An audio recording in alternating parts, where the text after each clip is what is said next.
अगस्त 1976 पाकिस्तान के तत्कालीन प्रधानमंत्री जुल्फिकार अली भुट्टो ने इंदिरा गांधी को एक खत लिखा, जिसके बाद पूरी दुनिया का ध्यान भारत की गुलाबी नगरी जयपुर की तरफ घूम गया, क्योंकि इस चिट्ठी में मांगा गया था आमिर के खजाने में से हिस्सा। जी हाँ, नमस्कार, आप देख रहे हैं मरुधर बुलेटिन की खास पेशकश अनदेखे अनसुने किस्से, और मैं हूं आपके साथ स्फूर्ति सिंह। भारत को प्राचीन काल में यूं ही नहीं सोने की चिड़िया कहा जाता था। कहा जाता है कि मध्यकाल में जब भारत पर कई आक्रमण हुए तो यहाँ के राजा महाराजाओं ने अपनी धन संपत्ति, पूरी संपदा को बचाने के लिए धन को छुपा दिया था। इसमें से कई खजाने इतने विशाल है कि आज की तारीख में भारत की आर्थिक स्थिति को भी बदल सकते हैं। ऐसा ही एक खजाना के बारे में आज हम आपको बताने जा रहे हैं। कहा जाता है कि राजस्थान के जयगढ़ किले में छुपाया गया था एक खजाना। ऐसा सुनने में आया है कि जब इस खजाने की भनक कांग्रेस सरकार को पड़ी तो प्रधानमंत्री इंदिरा गांधी ने इमरजेंसी के दौरान जयगढ़ किले में 5 महीने तक इस खजाने के लिए खुदाई करवाई। यह घटना जयपुर राजघराने से संबंधित है और खजाने की खोज का अभियान जयपुर के नजदीक बने जयगढ़ किले में चलाया गया था। आमेर जयगढ़ किले के बारे में लंबे अरसे से ये कयास लगाए जाते रहे हैं कि यहाँ तहखानों में मानसिंह का गुप्त खजाना छिपा है। अरबी भाषा की एक पुरानी किताब हक तिलिस्मत ए अम्बेरी यानी कि अम्बेर के 7 खजाने में भी इस बात का जिक्र है कि किले में अकूत सोना चांदी छिपा हुआ है।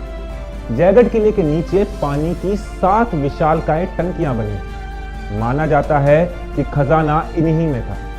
इस खजाने की चर्चा 1976 में दुनिया भर में हुई। उस समय जयपुर राजघराने की प्रतिनिधि महारानी गायत्री देवी थी। स्वतंत्र पार्टी के टिकट पर लोकसभा चुनाव लड़ते हुए लगातार 3 बार कांग्रेस प्रत्याशियों को हराने वाली गायत्री देवी इंदिरा गांधी की प्रबल विरोधी थी। 1975 में जब देश में आपातकाल लगा तो गायत्री देवी ने भी इसका विरोध किया था। हालांकि इस दौरान उन्हें विपक्षी नेताओं की तरह मीसा यानी कि maintenance of internal security act के तहत जेल नहीं भेजा गया, बल्कि उन्हें विदेशी मुद्रा कानून उल्लंघन का आरोप लगाकर जेल भेजा गया। बाद में इसी आधार पर जयगढ़ किले में आयकर अधिकारियों ने छापा मारा। कहा जाता है कि यह कार्रवाई किले में कथित रूप से छिपाए गए खजाने की तलाश में की गई। आयकर विभाग के साथ साथ इस कार्रवाई में पुलिस के दस्ते भी शामिल थे। बाद में सेना की एक टुकड़ी भी इस काम में लगाई गई और उस वक्त 3 महीने तक जयगढ़ किले में खजाने की खोज का काम चलाया गया। जब यह जांच खत्म हुई तो सरकार ने आधिकारिक रूप से कहा कि किले में कोई खजाना नहीं है। सरकार के इस बयान पर कई लोग संदेह जताते हैं। इसकी सबसे बड़ी वजह यह है कि जब सेना ने अपना अभियान खत्म किया तो उसके बाद एक दिन के लिए दिल्ली जयपुर हाईवे आम लोगों के लिए बंद कर दिया गया था। कहा जाता है कि इस दौरान ही जयगढ़ किले के खजाने को ट्रक में भरकर दिल्ली लाया गया था और सरकार इसे जनता की नजरों से छिपाकर रखना चाहती थी। पाकिस्तान के पीएम जुल्फिकार अली भुट्टो ने 11 अगस्त 1976 को खत लिखकर इंदिरा गांधी को 1947 में हुए समझौते की याद दिलाई और खजाने में आधे हिस्से की मांग की।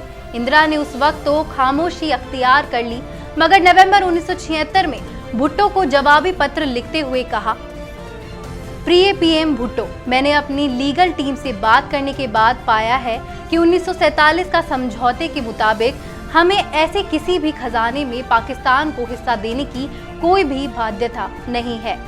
वैसे तो ऐसा कोई खजाना मिला नहीं है, तो फिर हिस्सा देने की बात ही नहीं उठती है।